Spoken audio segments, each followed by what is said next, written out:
Isa si dating Congressman Zaldico na tatayong state witness pabor sa grupo ni na dating Congressman Mike Defensor sakaling makalusot sa Kamara ang ihahain nilang ikatlong impeachment complaint laban kay Pangulong Bongbong Marcos Jr. Mismong si Corao ang nagsabing willing siyang tumestigo laban sa Pangulo para patunayang nagkamal ang Pangulo ng bilyong kickback mula sa maanumalyang flood control scandal. Sabi ni Defensor, ilalaban nilang maisalang si Ko sa Justice Committee ng Kamara kahit ito ay via Zoom.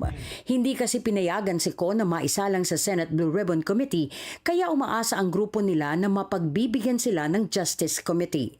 Of course, it can happen. If you recall in the impeachment proceedings of, at the time, Kuya Estrada, there were additional witnesses who came out.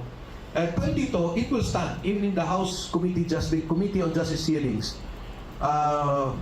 May ebidensya na kami at may mga lalabas pa na maaaring mag-testify doon sa mga sinasabi namin dito. Pero ang problema, hindi pa naihahain ng grupo ni na Defensor ang kanilang impeachment complaint sa Kamara dahil hindi ito tinanggap ng Office of the Secretary General ng mababang kapulungan kahapon.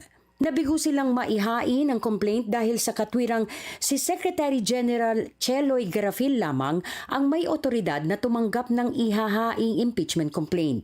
Si Attorney Garafil ay umalis ng bansa kahapon patungong Taiwan para sa isang official business trip.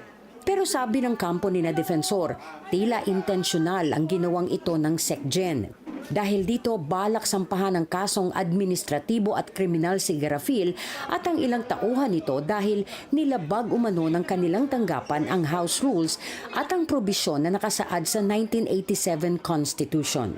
One, hindi siya nag-iwan ng instructions. Second, wala siyang dinesignate na acting OIC in her absence. Second, there is a pattern eh. Kasi ginawa na niya kay Cardema yan.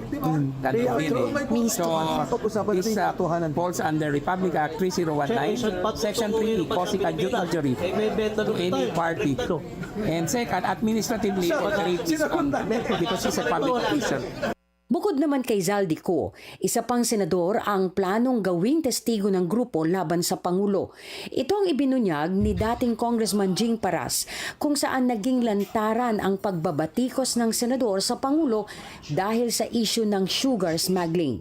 Sabi ni Paras, kasama sa kanilang complaint ang pangalan ng senadora para gamitin ang kanyang mga naging pahayag bilang ebidensya laban sa Pangulo. Pero pagkakali, tawag na ang isang senador. Yes, Na kakampi na nila, pero nagpatawag siya ng hearing, galit na galit siya sa smuggling ng sugar. Galit na galit siya kay Marcos. Okay. Hindi ko lang sasabihin ko siya. Inamin ni Defensor na marami pang mga personalidad at dokumento silang ilalantad bilang kanilang ebidensya. Pero patuloy nilang pag-aaralan kung ihahain pa nila ang kanilang impeachment complaint sa pagbubukas ng sesyon sa Lunes dahil baka baliwalain lang umano ito ng Kamara para maproteksyonan lang ang Pangulo sa one-year bar. Aminado silang maliban sa impeachment ay wala ng ibang paraan sa korte man o sa ibang institusyon na maaring kasuhan at patalsikin si Pangulong Bongbong Marcos Jr.